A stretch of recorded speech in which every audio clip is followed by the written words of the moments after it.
줄었지만 각종 테마주 관련 복합 불공정 거래가 늘면서 2021년 10건에서 지난해 22건으로 늘었습니다. 오늘은 늦은 밤에 중부 서해안에 눈이 내리기 시작해 내일 새벽부터는 중부지방과 전북, 경북 내륙에 눈이 오겠습니다. 내일은 오늘보다 기온이 올라가 추위가 조금 누그러지겠지만 모레 오후부터 다시 추워지겠습니다. KBS 1라디오 4시 뉴스를 마칩니다. 아나운서 강성규였습니다. KBS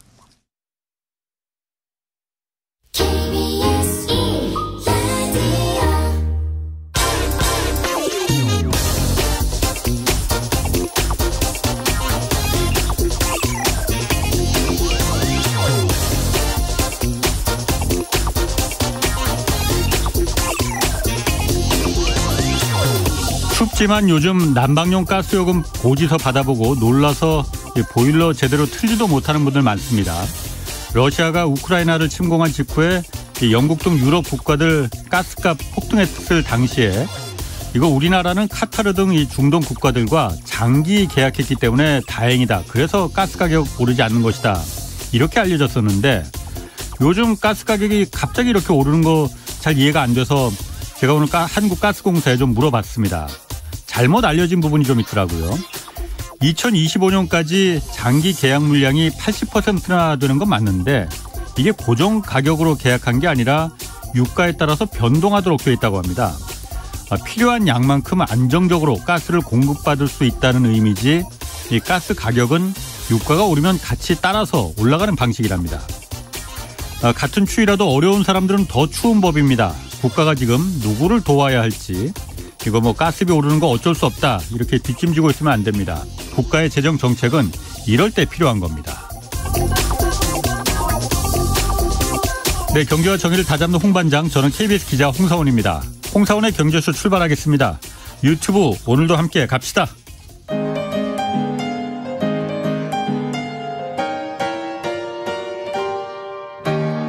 대한민국 최고의 경제 전문가와 함께합니다. 믿을 만한 정보만 쉽고 정확하게 전해드립니다. 홍사훈의 경제쇼. 네, 오늘 염불리의 영양만점 종목 분석 시간입니다. 염승환 이베스트 투자증권이사 나오셨습니다. 안녕하세요. 네, 안녕하세요. 원래는 격주 월요일에 만나는데 네. 설 연휴 끝난 뒤에 국내외 증시 상황 궁금해서 오늘 좀 모셨습니다. 네네. 주식 관련해서 궁금한 게 있는 분들은 짧은 문자 50원, 긴 문자 100원이 드는 샵 9730으로 문자 보내주시기 바랍니다. 자, 오늘 제가 이렇게 쭉 주식시장 이렇게 한번 보니까 네. 두 가지 종목이 아주 화제였습니다. 네. 하나는 안랩. 네. 안랩이야 안철수 의원이 이제 네. 당대표 될 가능성 좀 있다 하니까는 나경원 이제 전 의원하고 네. 이제 오늘 사퇴하니까는 그것 때문에 올랐겠거니. 네. 그렇다고도 이게 상한가까지 가나 이렇게 정치 테마주라는 게 이런 거구나라는 거 좀 느꼈고. 네네네. 또 하나 오스템 임플란트 있잖아요. 네네네. 여기가 횡령이다 뭐다 해서 굉장히 회사가 시끄러웠잖아요. 네, 맞습니다.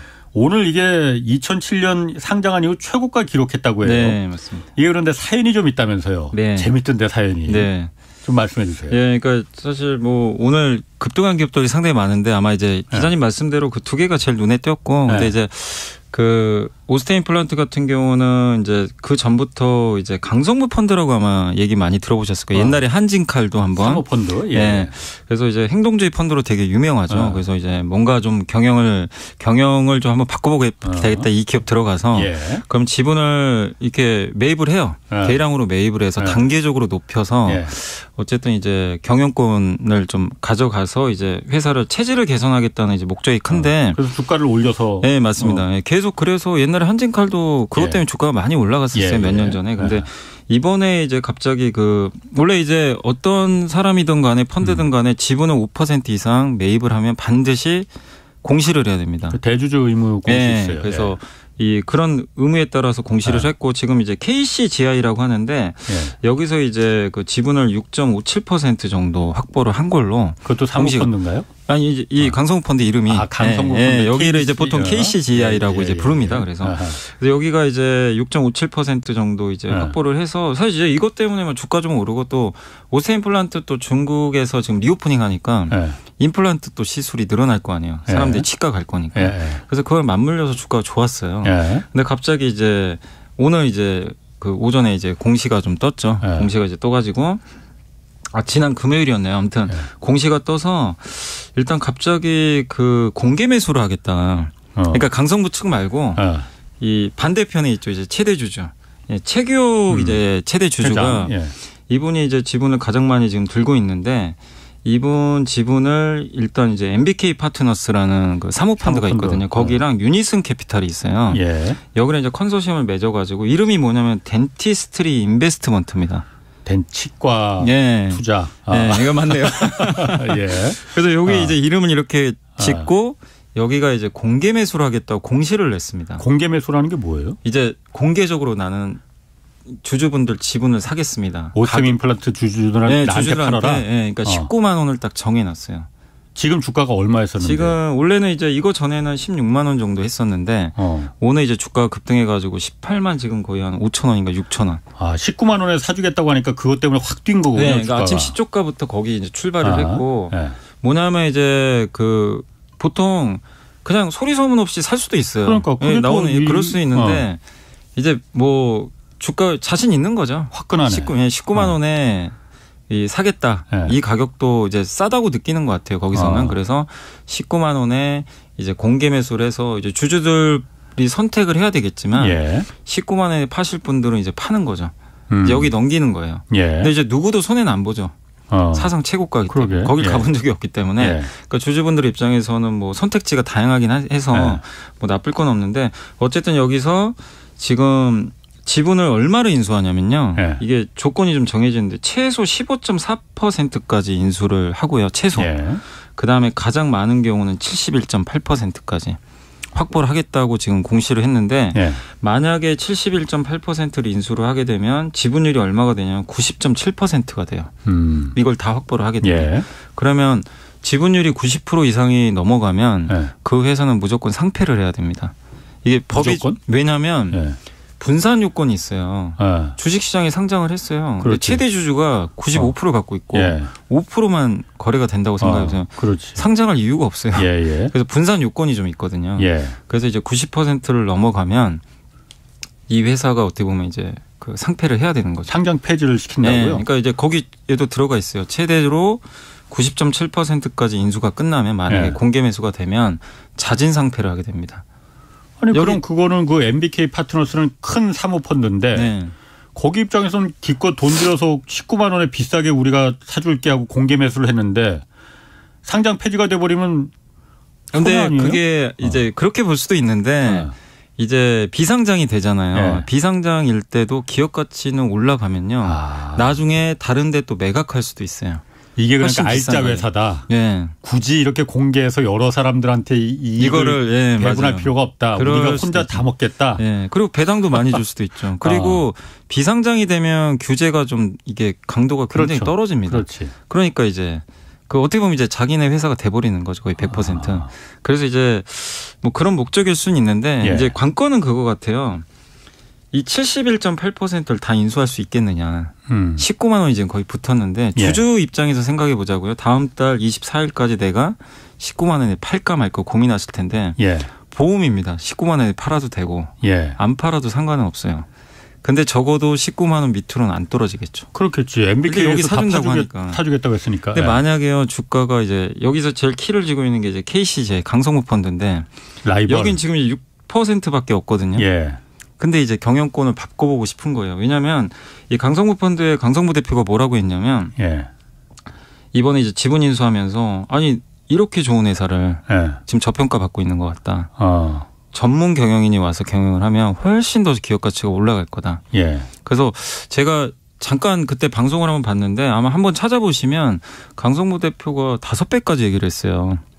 다른 방송에서 지금 그렇게 저평가돼 있다. 굉장히 저평가돼 있다. 그래서 그렇게 탐을 내는 거군요. 근데 어쨌든 그분 말대로 얘기하면 19만 원에 자기가 만약에 여기에 응할 이유가 없는 거예요. 5배가 된다는데. 근데 여기 19만 원에 여기 이쪽 어떻게 보면 경영권 분쟁하는 데다 넘긴다. 그래서 오늘 아까 단독 기사로도 나왔는데 자기는 더 매입하겠다. 그럼 19만 원보다 더 줘야. 그럴 수도 있는 거죠. 근데 만약에 주가가 19만 원 넘어서 넘을 수도 있잖아요. 20만 원, 21만 원 갈 수도 있죠. 그럼 공개 매수를 못 하겠죠. 누가 거기에 응하겠어요.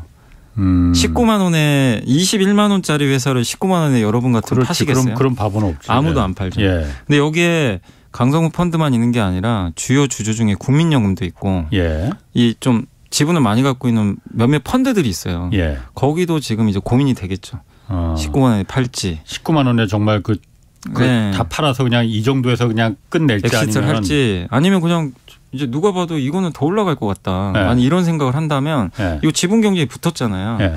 그러면 굳이 뭐 19만 원 팔아야 될까? 좀 더 보자. 뭐 이럴 수도 있어서 그러니까 증권가에서 보는 시각은 이 19만 원에서 끝날까? 약간 좀 이런 시각들은 있는 것 같아요. 19만 원에서 끝나지 않을 거라고 생각하는 거는 다른 다른 대주주나 강성구 펀드나 이쪽에서 야, 우린 19만 원 아니고 이거 20만 원에 우리 살게. 이렇게 21만 원에 살게. 그러니까 이제 여기서 만약에 강성구 펀드가 만약에 산다면 무산시키려고 공개 매수 무산도 있을 수도 있고 예. 저희가 봤을 때는 이제 19만 원에 누군가 사줄 수도 있지만 예. 거기에 응하는 순간 자기 지분을 넘겨야 되잖아요. 넘겨야 되거든요. 그런데 자기는 지금 더 매입을 하겠다고 밝혔어요. 예. 그러면 시중에서 계속 매입을 하겠죠. 아. 근데 그 매입을 하면 할수록 근데 여기서 개인 투자분들이 물량을 안 내놓으면 비싸게 살 수밖에 없어요. 물량을 이제 주주분들이 이 상황을 좀 알면 그렇지. 누가 싸게 팔려고 하겠어요. 그렇죠. 최소한 19만 원에는 네. 살 수 있는 건데. 안 내놓죠. 지금 가격엔. 그럼 주주들 입장에서는 꽃놀이패네요. 그러면. 완전히 꽃놀이패가 돼버린 거예요. 지금 한 달간은 최소한. 아니 그러면은 그게 예를 들어서 지금 MBK 펀드 사모펀드에서는 파트너스에서는 이걸 갖다가 다 90%까지 다 최대한 주식을 다 사서 그냥 상장 폐지시키고 비상장 회사로 해서 규제도 안 받고 그냥 우리가 오스템 임플란트가 임플란트 시장은 어차피 전망이 좋으니 이거로다 우리가 충분히 이익을 남겨서 주가 올라서 이런 거 그거로 이익 안 남기겠다. 회사를 알짜 회사로 키워서 그냥 우리가 그 이익을 다 그거 나쁜 건 아닙니다. 네, 그럴 수 있죠. 근데 여기서는 정확하게 그런 얘기를 한 건 아닌데 네. 이제 그런 식으로 보통 이제 자진 상폐하는 경우는 네. 그런 케이스가 좀 많거든요. 만약에 사모펀드가. 그런 경우가 종종 있어요. 근데 거의 그 케이스는 좀 드물거든요. 네. 보통 이제 대주주가 그러니까 보통 이런 사모펀드보다는 일반 대주주가 지분이 원래 높은 기업들이 있어요. 근데 이제 간섭받기 싫고 그리고 배당 어떻게 보면 이제 자진 상폐해서 자기가 지분 90% 갖고 있으면 배당 자기가 다 받아가거든요. 이제 그런 경우들은 이제 예전에도 있었는데 사모펀드가 직접 자진 상폐까지 나오는 경우는 저도 거의 본 적이 없거든요.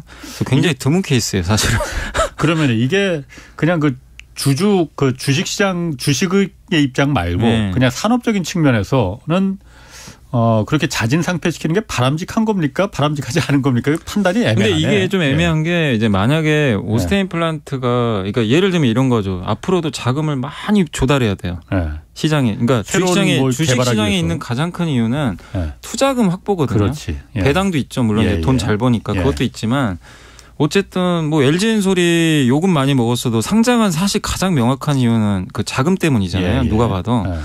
근데 그 자금 조달할 필요 없으면 상장할 이유도 없었겠죠. 그렇지. 사실은. 근데 이제 오스테인 플란트 입장에서도 만약에 앞으로 공장도 많이 져야 되고 해야 된다.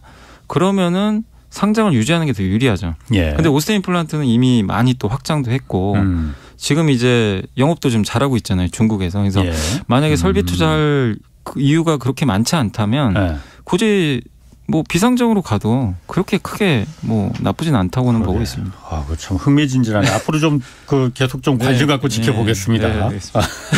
한 달 정도가 공개 매수 기간이라 다음 달 24일까지예요. 그래서 주주분들도 지금 아마 좀 고민하고 계실 거예요. 이걸 응할까 말까. 그렇군요.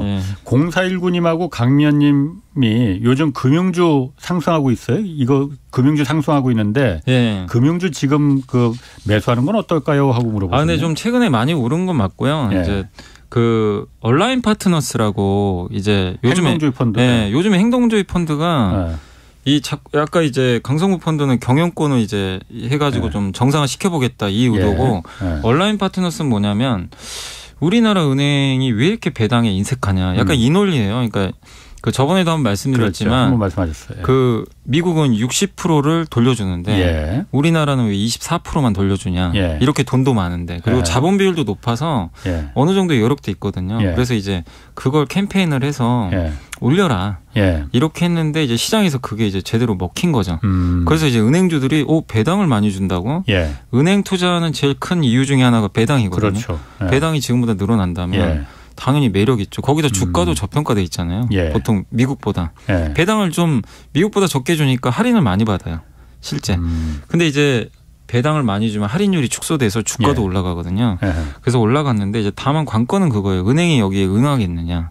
왜냐하면 은행은 약간 사회적으로 좀 약간 자금 조달 창구 역할도 사실 좀 하거든요. 예. 뭔가 좀 나라에 위기가 생기거나 공적인 비상 기능이 있죠. 예. 그런 기능이 있다 보니까 이 금융당국 입장에서도 이거를 그냥 은행이 그냥 무한대로 그냥 늘리는 게 바람직한지 아마 고민이 좀 되긴 될 거예요. 그럼 그 배당을 얼마 주겠다 이것도 그럼 금융당국의 금융위원회나 뭐 이쪽에 규제를 받아요? 약간은 계속 규제. 저는 이 은행은 규제 산업으로 보고 있거든요. 물론 그렇습니다. 예, 예. 그래서 아마 어느 정도 배당을 할 수 있는데 이제 배당을 만약에 많이 높인다면 예. 이제 금감원 측에서도 당연히 그렇지. 이게 좀 너무 많이 주면 또 약간 자본에 예. 약간 훼손이 있을 수 있잖아요. 이게 비상시에 또 써야 되는데. 충당금도 그러니까 더 적립을 해놔야 될 그래서 필요가 그런 있고. 거에 대한 이제 약간의 그 공감대가 좀 있어야 될 것 같아요. 근데 이제 일단 시장은 예. 뭐 그렇게까지 안 하더라도 지금 워낙 이 배당성이 낮으니까 조금이라도 높여주지 않을까. 이 기대를 해서 올라가는데 다만 이제 그게 좀 주가에 반영됐으니까 그렇군요. 너무 쫓아가지 마시고 그러다 보니까 요즘에 덩달아 가는 업종이 보험주입니다. 보험주도 같이 가요. 아, 보험도 같이 배당. 보험도 배당 늘려주지 않을까. 묻어가는 거군요. 약간. 근데 실제로 유럽의 그 알리안츠 같은 경우는 네. 그 전체 자기 이제 번 돈의 그 자본의 한 그 주주 환원율이 한 50%나 돼요. 우리나라보다 월등히 높죠. 예. 우리나라 같은 경우도 우리 한국 같은 경우는 금융주가 보통 30% 안 넘거든요. 예. 굉장히 이제 배당을 많이 주는 거는 맞아요. 예. 다른 기업들보다 배당 수익률이 높잖아요. 근데도 번 돈에 비해서는 아주 배당성이 높은 편은 아니거든요. 예. 그러니까 유럽은행처럼 또 많이 주면 유럽의 그 보험사처럼 많이 주면 예. 이것도 주가 괜찮지 않을까? 그러니까 예. 약간 분위기가 금융주 지금 배당 확대 약간 운동이 펼쳐지는 것 같아요. 시장에서. 그러다 보니까 이제 보험주까지 같이 좀 가고 있다. 다만 이제 지금은 그런 것 때문에 주가가 올랐으니까 말씀드리고 싶은 거는 조금 한번 조정을 기다렸다가 투자 한번 해보시는 게 맞지 않나. 그렇게 생각은 하고 있습니다. 이 말씀하신 대로 그 행동주의 펀드라는 게 그 단순한 이제 그 투자 목적보다도 이 주주 가치를 높이는 목적이 더 크게 그 목적으로 다 똘똘 뭉친 그 맞습니다. 펀드잖아요. 이게 보면은 여기가 요즘 아까 말한 대로 물론 우리한테 더 이득을 과실을 더 많이 달라고 하는 게 가장 큰 목적이겠죠. 그거 모욕할 필요는 없습니다. 그것 때문에 어쨌든 그 이 행동주의 펀드들이 이렇게 적극적으로 지금 그 나서고 이러는 게 한국의 여러 가지 뭐 어떤 그런 코리아 디스카운트라고 하고 뭐 그 좀 말이 안 되는 부분들이 많이 있잖아요. 그런 부분들에 대한 그 개선 이런 거에도 많이 도움이 맞습니다. 되겠네요. 그러니까 이게 우리나라가 지금 미국보다 항상 많이들 들어보죠. 코리아 디스카운트 할인받는 건 뭐 이제 기업의 성향도 물론 있겠지만 대주주의 가치와 소액주주 가치가 일치하지 않는 경우가 너무 많았어요. 대주주 위주로다가 법이 짜여져 있더라고요. 자본시장법이. 근데 이 행동주의 펀드의 목적은 뭐냐면 대주주 가치와 소액주주 가치를 맞춰라. 이거거든요. 그래서 배당도 더 늘리고 그래서 이게 온라인 파트너스가 아까 은행 말씀드렸지만 SM엔터 아마 작년에 기억하실 거예요. 지배구조 개선해라. 기억하시죠?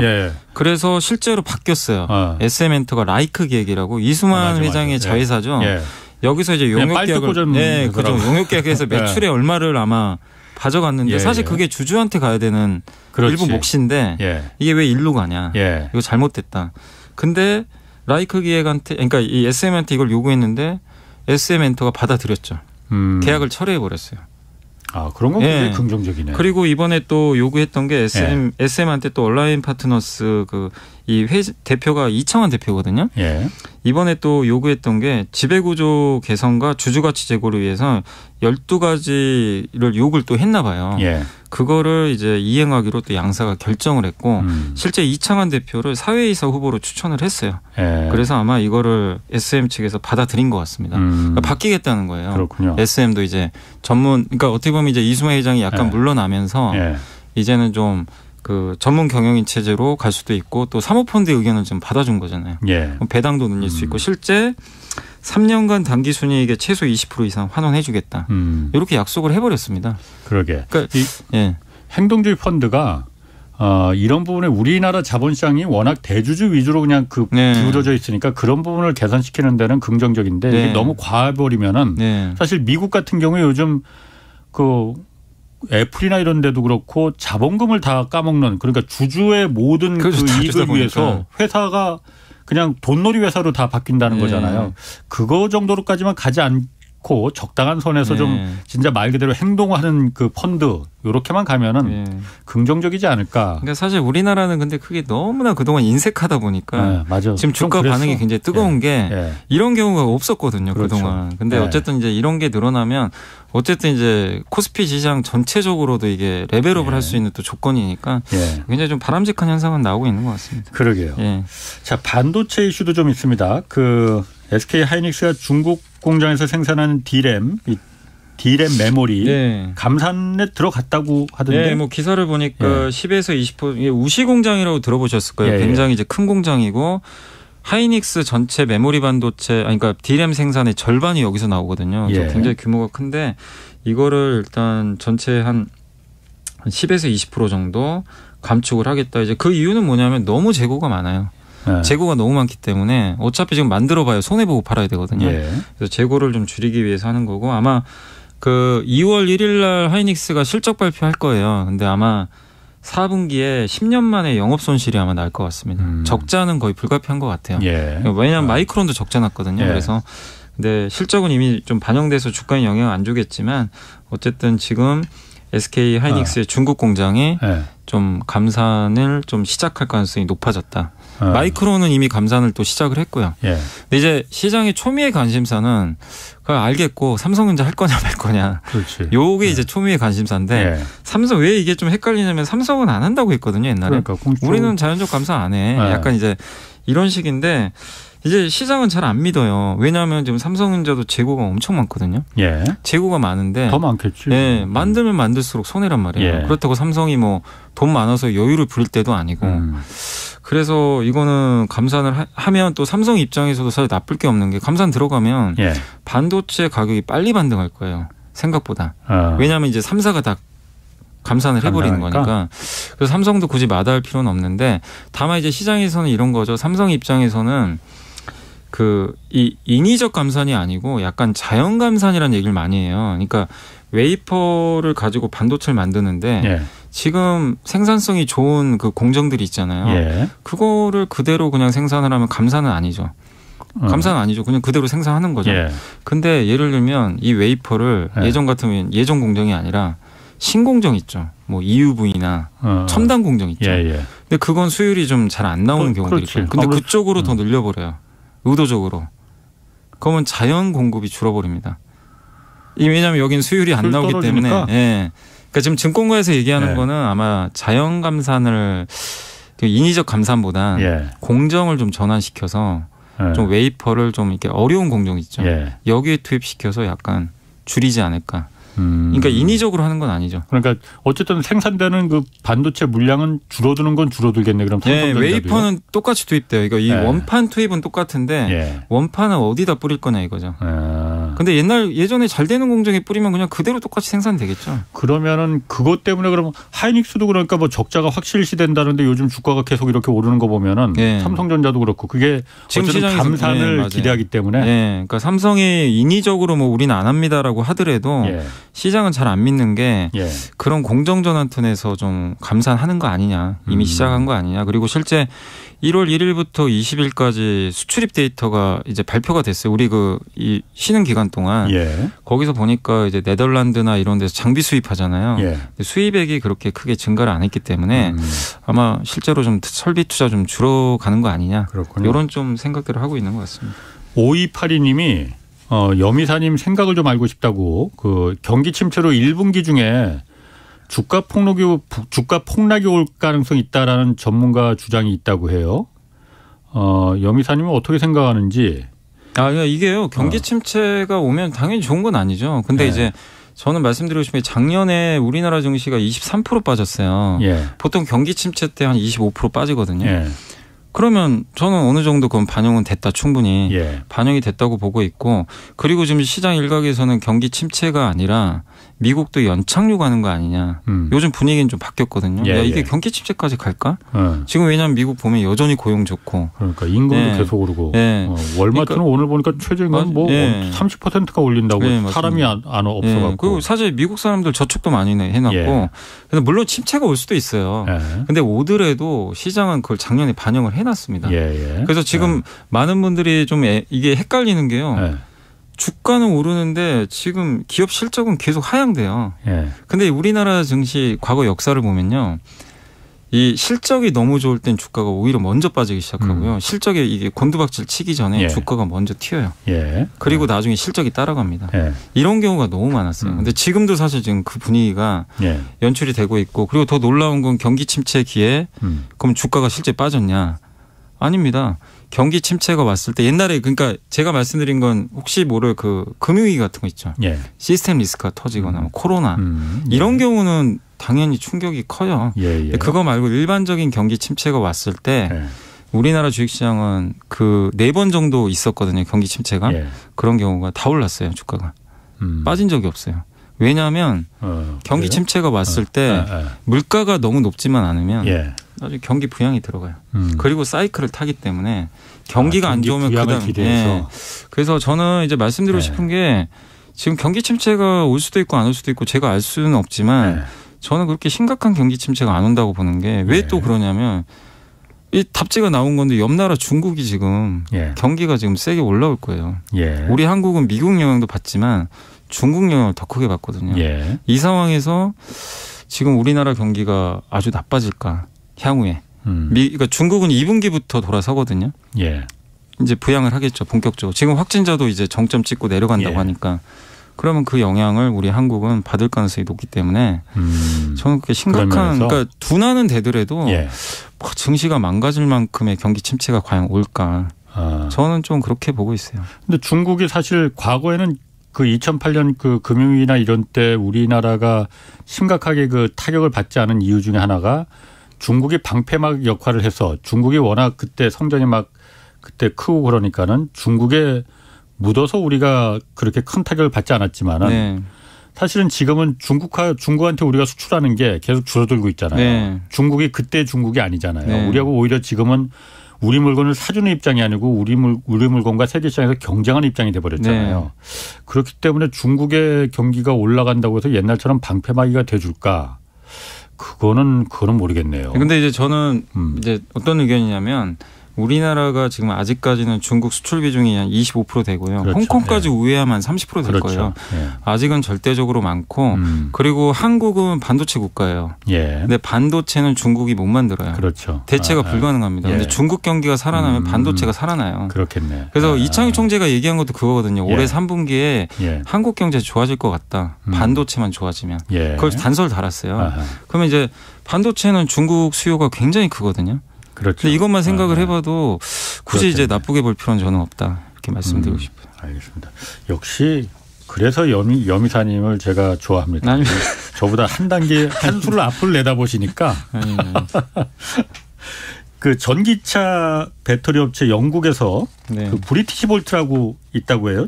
사실 저는 처음 들어봤는데 브리티시 볼트라는 전기차 배터리 업체가 지금 파산 위기에 놓였다고 하는데 일단 브리티시 볼트라는 회사가 우리가 이렇게 언급할 정도로 그 전도 유망한 그런 회사였었어요. 아니, 원래 유망했었어요. 왜냐하면 유럽도 이제 배터리를 좀 독립하고 싶어가지고 그 제가 알기로는 그 스웨덴인가요? 노스볼트라는 회사가 하나 있거든요. 거기 있어요. 예, 이름 들어보셨죠? 노스볼트. 그리고 거기 이제 유명한 영국도 브리티시 볼트를 만든 거예요. 우리 한번 내재해 보자. 왜냐하면 이제 거의 한국과 중국이 독점을 하니까 배터리 시장 커지잖아요. 그래서 정부 이제 지원을 받아서 했고 또 실제 우리나라 기업들도 여기에 장비나 장비의 공급 계약을 맺은 걸로 알고 있고요. 그다음에 소재도 아마 공급하려고 준비를 했던 것 같아요. 그래서 굉장히 유명해졌는데 이 회사가 갑자기 이제 법정관리 신청서를 제출했다고 하더라고요. 지난주에. 저도 이제 그 뉴스 보고 좀 깜짝 놀랐거든요. 이 회사가 생긴 지 얼마 2019년에 설립됐어요. 뭐 생기자마자 그러니까 지금 몇 년 안 됐는데. 그래서 이게 영국 전기차 아이콘이고 1억 파운드 정도 받았거든요. 그러니까 근데 이제 이 회사가 지금 이제 뭐 저기 캐나다 케벡까지도 이제 기가 팩토리라 그래서 계획은 만들었는데 고객사가 물론 아직은 좀 협소합니다. 에스턴 마턴이나 로터스 같은 그러니까 이제 영국 회사로 좀 알고 있는데 스포츠 자동차 스포츠. 근데 나중에 이제 잘 만들면 확대는 되겠지만 근데 작년 11월에 정부에 3천만 파운드 좀 돈 좀 달라 좀 부족하니까 영국 정부가 거절을 했대요. 그 이유가 뭐냐면 야 너네 배터리 제대로 만들지도 지금 못하잖아. 요 이유를 들었다고 합니다. 뭐냐면 배터리를 개발을 했는데 우리가 실험실에서 만드는 거하고 공장에서 수백만 대 만드는 건 차원이 다르거든요. 물론 그렇지. 안 나와요 수율이. 옛날에 LG엔솔 전에 LG화학이 폴란드 공장을 처음 지었거든요. 그때도 수율이 안 나왔어요. 이 LG화학마저도 처음에는 다 고생 엄청 했습니다. 이게 처음에 인력 세팅하고 왜냐하면 또 현지 인력 이거 해야 되잖아요.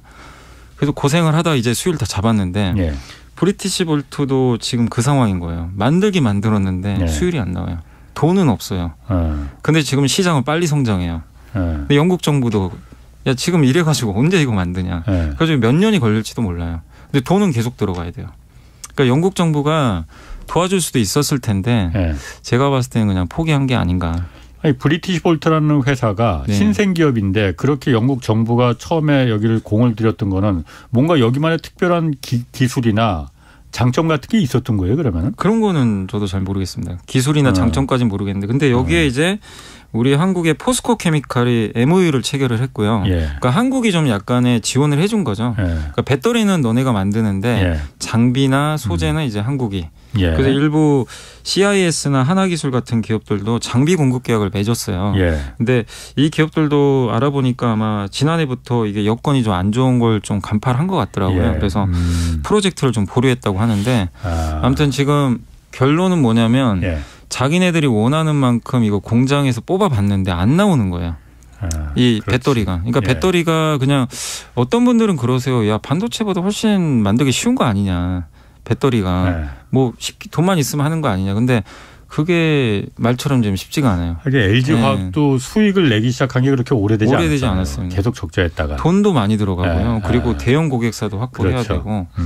라인 까는데 정말 이게 조 단위가 들잖아요. 그래서 지금 아마 몇 년 전에 기억하시겠지만 우리나라 배터리 회사들 주가 오를 때마다 한 번씩 폭 나간 이유가 뭐 GM 포드가 우리도 만들겠다 배터리 기억 아마 하실 거예요.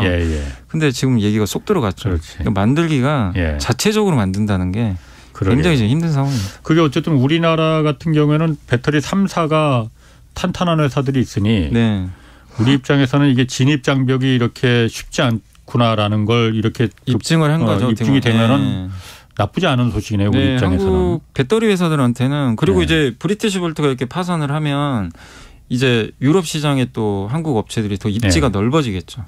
그래서 그런 면에서는 좀 긍정적일 수 있습니다. 배터리 지금 어쨌든 세계 시장 1위 점유율은 그 우리 회사가 우리 그 국내 회사가 아니고 중국이잖아요. CATL. 그러니까 점유율은 1위인데 여기도 지금 그 미국 인플레이션 감축법 뭐 IRA법 이것 때문에 미국 시장에 자꾸 공장 짓고 들어가려고 하는데 이거 요즘 잘 안 되고 있다고 그런 얘기도 있던데 버지니아주 같은 경우에 CATL 공장 거기 CATL이 우리 버지니아주에 공장 짓겠다 했더니 버지니아주가 안 돼. 거절을 했다고.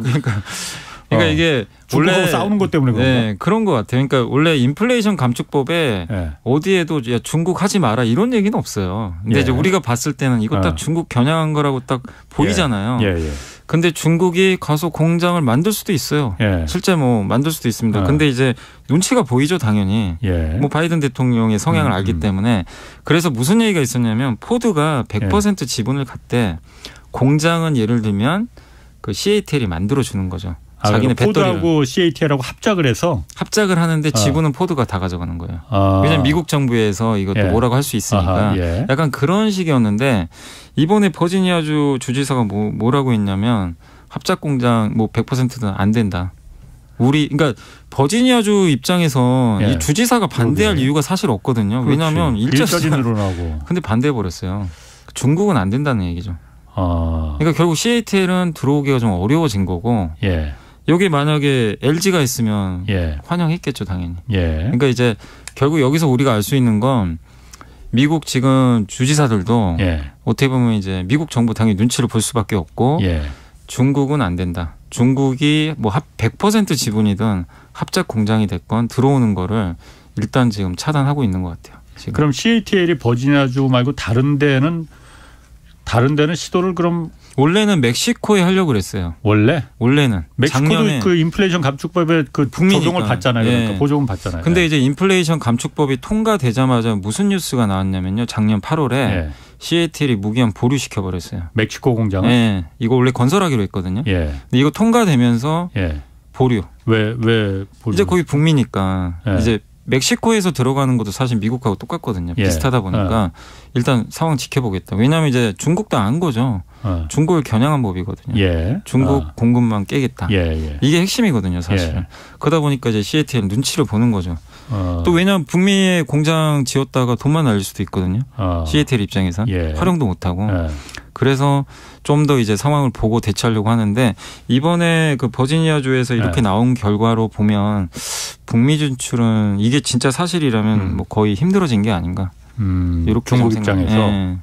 그러면은 그 아까 말한 그 브리티시 볼트나 뭐 이런 신생 기업들도 진입하는데 어려움을 겪고 세계 1위 기업인 배터리 기업인 CATL 같은 경우에는 미국 시장을 가기가 참 힘들고 이러면은 남아있는 거 그렇게 많지 않아요. 한국의 세계 배터리 회사 그리고 일본 파나소닉 이 정도만 그 생각나는데 여기한테는 그럼 이게 큰 기회가 되는 거 아니에요? 큰 호재죠. 그러니까 우리나라가 지금 가장 항상 고생했던 게 반도체는 그래도 큰 걱정은 이제 안 하잖아요. 중국이 이제 못하니까 미국이 막아버려서.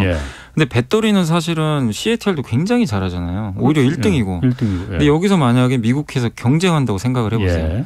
당연히 밸류에이션이 떨어져 버려요. 경쟁을 해야 되니까. 근데 이게 없어져 버렸어요. 그럼 이제 우리나라 입장에서는 유럽에서만 경쟁하면 돼요. 어차피 중국은 비중이 없어요. 한국은. 그러면 이제 우리 한국의 배터리 삼사를 딱 봤을 때 유럽에서는 중국과 싸우면 되고 거기서 잘하면 좋죠. 근데 뭐 유럽에서 얼마나 성과를 낼지는 봐야 되겠지만 근데 유럽에서는 또 브리티시 볼스가 없어졌으니까 좀 더 유리해졌고 남은 건 미국이잖아요. 미국은 아직 시장이 열리지도 않았어요. 전기차 시장이. 아직은 작습니다.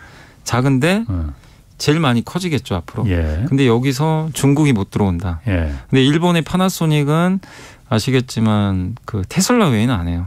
거의 배터리를. 굉장히 좀 소극적이죠. 테슬라 위주로는 이제 증설을 하는데. 그리고 테슬라가 일본 파나소닉을 채택했다는 거는 굉장히 큰 그 파나소닉 입장에서는 그죠. 그 무기인데. 원래 처음부터 이제 파나소닉부터 시작을 했죠. 하다가 이제 LG로 넓혀간 건데. 그래서 이제 우리 3사 입장에서는 이제 미국에서 경쟁자가 없어진 거거든요. 그럼 이제 파트너사를 계속해서 어떻게 이제 선택할 여유가 더 생긴 거죠. 여유가 생겼다. 그러게 우리 배터리 산업 입장에서는 굉장히 호재네요. 굉장한 호재라고 밖에 볼 수는 없는 것 같아요. 아니 그래서 제가 그 기사를 좀 찾아보니까 그 요즘 그러니까 아까 중국 CATL이 미국 포드 자동차하고 같이 이렇게 그 묶어서 세트 메뉴로 들어가려고 했듯이 요즘 이렇게 합종 연합이 LG 에너지 솔루션은 또 미국 GM하고 같이 그 거기 3개 공장을 이미 짓고 하기로 했어요. 짓잖아. 그런데 4번째 공장을 또 하나 추가로 하려고 했는데 이게 백지화가 됐다고 해요. 그런데 이게 그렇게 LG 에너지 솔루션한테 나쁜 소식이 아니다. 오히려 이런 얘기가 들리더라고요. 미국 공장이 백지화가 되는데 중국은 백지화 됐으면 그거는 악재인데 왜 우리는 그게 악재가 아니지? 그런 생각 들거든요. 그래서 사실 오늘 LG엔솔이 3% 또 주가가 올랐습니다. 사실 어떻게 보면 좀 악재로 볼 수 있죠. 옛날에 아마 그 얼마 전에도 SK온이 포드의 그 티르키에 합작 공장 그것도 옛날 터키. 완전히 그러니까 아직 LG랑 SK가 완전히 확정해서 얘기는 안 했어요. 결정된 건 없다고 하지만 신문 기사상으로는 이제 백지화된 걸로 나와 있는데 그 이유가 뭐냐면 예를 들면 이런 거죠. GM과 포드가 갑의 위치잖아요. 사실은 공급을 해야 되니까. 야, 너네랑 못하겠다 안 맞아서 뭐 약간 이제 갑질한다. 뭐 예를 들면 뭐 다른 데 선택하면 되지. 이러면 악재인데 지금 나오는 뉴스는 뭐냐면 오히려 SK랑 LG가 좀 꺼려한다. 그러니까 이게 채산성이 안 나온다고 생각하는 것 같아요. 이 공장 지어봐야. GM 말고 우린 딴 데 하는 게 더 낫다. 왜냐하면 지금 이미 SK는 포드랑도 지금 하거든요. 많이 지어요 미국에. 그다음에 GM은 이제 LG랑 하는데 지금 3개 이제 하잖아요. 이 상황에서 4개 하는데 이게 단가가 안 맞을 수도 있어요. 예를 들면 요새 테슬라가 단가 좀 내리잖아요. 전기차. 가격 내리죠. 근데 이거는 저의 그냥 약간 내피셜인데 GM이나 포드가 약간 뭐 LG나 SK한테 가격 인하를 요청할 수도 있는데 이 정도 가격으로 만약에 공장 지어서 만들어봐야 돈 안 남으면 이게 고객사가 없으면 해야죠. 해야죠. 일단 만들어야 되니까. 그런데 고객사 많잖아요. 그렇지. 이제 마음대로 선택할 수 있고 거기서 중국은 못 들어오고 여유가 있는 거죠. 그러니까 너네 아니어도. 과잉 투자도 공장을 4개나 지어서 그야말로 배터리 값이 그 떨어지기보다는 차라리 3개만 져서 비싸게 파는 게 낫다. 그리고 또 더 보존해주는 더 비싸게 해줄 수 있는데 찾아보겠다. 약간 이런 분위기다 보니까. 그래서 LG에너지솔루션한테 그게 나쁜 소식이 아니다. 이 얘기가 그래서 되는 그러니까 우리가 이제 그 뉴스 제목만 보면 안 되고 내용을 꼭 봐야 돼요. 보면 거기에 내용에는 LG가 좀 먼저 꺼려했다. 이런 좀 내용이 들어가 있습니다. 그래서 배터리 회사들이 좀 오히려 지금 고객사를 선택하고 있는 입장이 아닌가. 이렇게 좀 보여집니다. 그러게. 배터리 산업이 갑자기 뭐 물론 우리가 워낙 그동안 이제 그 돈도 많이 여기 투입했고 그랬으니까 그렇지만 지금 이게 반도체에서 진짜 효자가 돼서 돌아올 가능성이 크네요. 그러니까 여러분도 한번 머릿속에 상상을 해보세요. 저도 이제 그 쉬는 기간에 한번 상상해봤는데 요새 하도 2차 전지 노이즈가 좀 많아요. 주가도 안 좋으니까. 작년부터 좀 안 좋았잖아요. 근데 이 세상 대부분의 차 이제 배터리가 달릴 텐데 그 배터리의 많은 부분을 아무튼 미국 차는 한국이 또 도맡아 할 가능성이 높은데 그런 상황에서 우리나라 또 브리티시 볼트는 제대로 만들지도 못해서 파산하고 그러니까 이제 결국 경쟁력이 있기 때문에 그런 부분을 보면은 뭐 2차 전지에 대해서는 장기적인 관점에선 뭐 반도체만큼의 성장 산업이라고 좀 보는 게 좀 맞지 않나. 그래서 우리 한국에서도 반도체하고 2차 전지를 국가 전략 물자로 설정을 해놨잖아요. 그다음에 바이든 대통령도 4대 전략 물자 중에 2개를 이제 이 설정을 해놓은 거니까 그런 이유 때문이 아닌가 이렇게 생각합니다. 지금 유튜브에도 그래서 뭐 배터리 그 만들 광물이 그렇게 무한정 있는 게 아니다. 광물 쪽 주식 뭐 사두는 게 도움된다 뭐 이런 얘기도 나오는데 배터리 광물이 리튬이잖아요. 요즘 그런데 그 주식시장에서 리튬 주의보 울리고 있다는데 이게 뭐 그러니까 리튬 갖고 사기를 친다는 사람들이 있는 건가요? 아니 그거는 아니고 사기인지는 아닌지는 알 수는 없어요. 정확히 모르는데 다만 이제 리튬이 중국이 거의 제가 알기로는 70%를 갖고 있어요. 리튬을 그 이제 저기 뭐 아르헨티나나 그 호주에서 많이 생산되죠. 이걸 가져와서 정제라 그러죠. 그러니까 배터리용으로 바꿔줘야 되거든요. 그거를 전 세계 물량의 한 70%를 여기 중국에서 해요. 거의 독점이죠 사실상. 그러면 중국이 그거 공급 안 하면 배터리 못 만드는 거죠. 근데 IRA 법안에 그게 들어가 있어요. 인플레 감축법에. 그 비중을 줄여야 돼요. 그러니까 북미나 아니면 미국과 FTA 체결 국가에서 정제한 물량은 보조금 주겠다. 요거죠. 그럼 중국 거 쓰지 말라는 얘기거든요. 그러니까 이제 갑자기 그럼 중국 대신에 리튬 사업하는 회사도 이거 좋겠다. 이런 이제 아이디어가 도출돼 가지고 갑자기 한국에 그 리튬자 이제 들어간 기업들의 주가가 정말 엄청나게 올랐어요. 이 리튬이 돈이다. 하얀 석유다. 하얀 석유, 리튬. 그래서 제가 이제 요거는 뭐 사실이니까 이제 일부 기업들 주가만 말씀드리면 한때 하이드로 리튬이라는 기업이 2,000원이었거든요. 이게 2만 원까지 갔고요. 6개월 동안. 10배 올랐고 어반 리튬이 5,000원에서 17,000원. 금양이 5,000원에서 23,000원. 그다음에 요거는 이제 코스피에 상장된 코스피 코스닥 상장 기업은 아니지만 제가 알기로는 저기 어디죠 그 제3시장인가요? 거기 아마 상장된 그 코넥스인가요? 거기 상장된 걸로 좀 알고 있는데 인동 첨단 소재가 16,000원에서 27,000원까지 갔다가 근데 이 기업은 주가가 지금 3,500원까지 폭락을 했어요. 다시. 왜냐하면 대주주가 조금 약간 좀 문제가 있어가지고 예. 그래서 이제 이렇게 좀 주가가 지금 10배 이상 오르다 보니까 리튬이라는 말만 들어간 기업에 대해서는 그러니까 실제 리튬 사업을 하긴 하죠. 예. 하는데 이제 시장에서 걱정하는 거는 진짜로 이거로 돈 버는 거 맞냐. 예. 왜냐하면 지금 포스코홀딩스도 리튬 사업을 하는데 생산하는 거는 24년부터 시작을 해요. 예. 포스코가 이제 국내 대표 회사인데 이 회사마저도 이렇게 생산하는데 시간이 걸리는데 이걸 당장 생산해서 돈을 벌까? 약간 이제 이런 좀 그 의문부호를 좀 일부 시장에선 좀 약간 이제 의문시하다 보니까 주가 10배 오른 거에 대해서 좀 경고하는 그런 좀 메시지들이 좀 최근에 많이 나오는 것 같습니다. 그럼 여미사님 생각에는 그런 리튬이 사실 각광받는 광물이긴 각광받는 광물인데 여기 당하지 않으려면 그럼 뭐 방법이 있어요? 그러면 미리 알아보는 방법 같은 게 근데 주가가 있으면. 일단 10배 올랐기 때문에 그거 자체로도 투자를 안 하시는 게 맞고요. 이미 10배 올랐다는 거는 설사 이걸로 돈 벌어도 10배 떨어질 이미 주가에 반영이 됐고 그리고 검증을 하셔야 되는 게 그러니까 기업들 보면 지금 배터리에 들어가는 걸 생산했다고 하지만 생각을 꼭 하셔야 될 게요. 만드는 거랑 적용하는 거는 이거 달라요. 만드는 것까지는 여기서 이미 나와 있으니까 만들었대요. 근데 관건은 LG나 SK나 삼성이 이걸 채택해서 써야 되잖아요. 테스트 기간이 1년에서 2년 걸려요. 거기서 떨어지면요. 만약에 품질 테스트가 안 되면 못 쓰는 거죠. 그냥 닥쳤던 게 지붕 쓰다 보는 거네. 근데 그게 1년에서 2년 걸리는데 그렇군요. 주가는 벌써 이미 10배. 그러니까 이제 저는 리튬에 대해서 긍정적으로 보시는 건 좋은데 우리가 현실도 봐야죠. 그래서 너무 그냥 흥분하는 것보다는 좀 냉정하게 진짜 돈 벌 수 있는 기업인지 그걸 좀 판단을 해보셨으면 좋을 것 같습니다.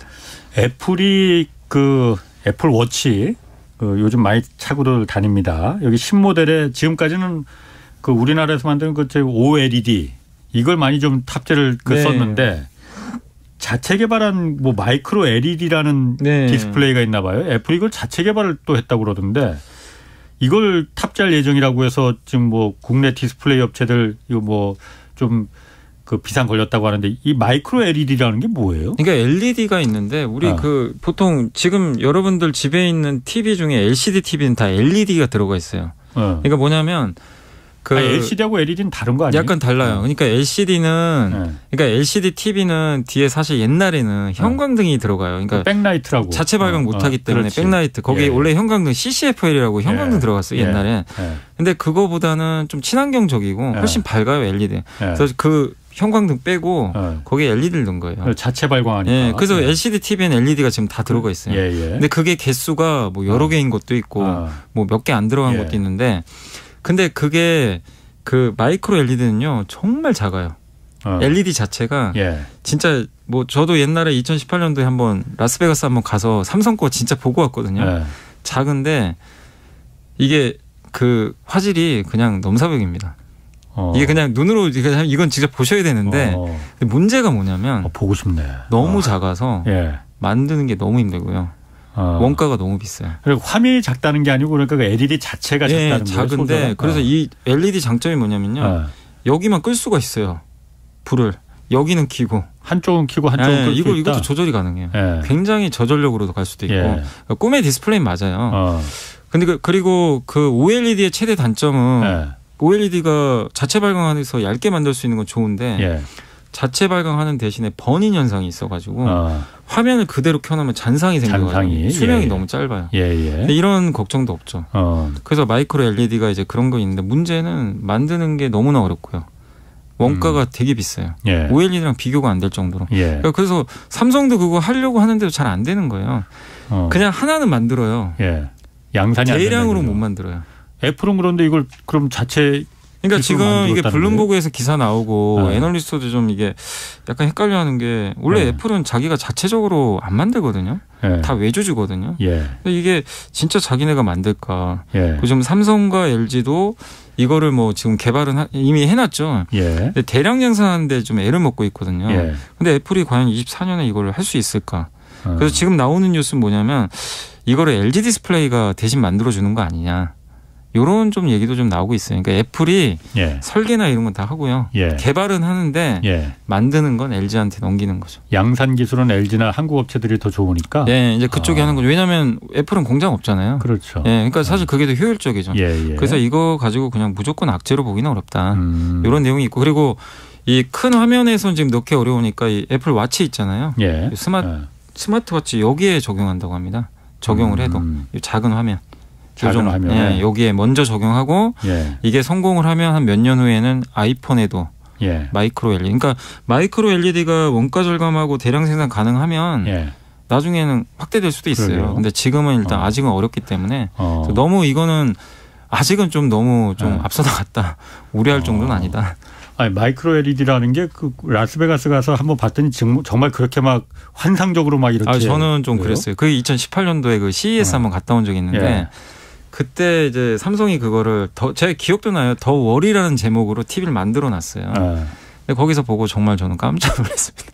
그래서 제 눈으로 본 거라 이거 좀 설명하기 좀 그런데. 그래요? 예. 근데 이미 지금 나와 있어요. 나와도 있고. 마이크로 LED, 예, TV가 있어요. 근데 너무 비싸죠. 예. 야, 그거 한번 보고 싶네요. 그게 얼마나 그렇게 뭐 UHD 이런 거하고 다르게 그냥 막 예, 굉장히 고사양, 섬세하고 예. 고사양이라 이거죠. 이거 수명이 기니까 그렇죠. 예. 알겠습니다. 오늘 여기까지 하겠습니다. 염승환 이베스트 투자증권 이사였습니다. 고맙습니다. 네, 감사합니다. 내일은 안유아 교수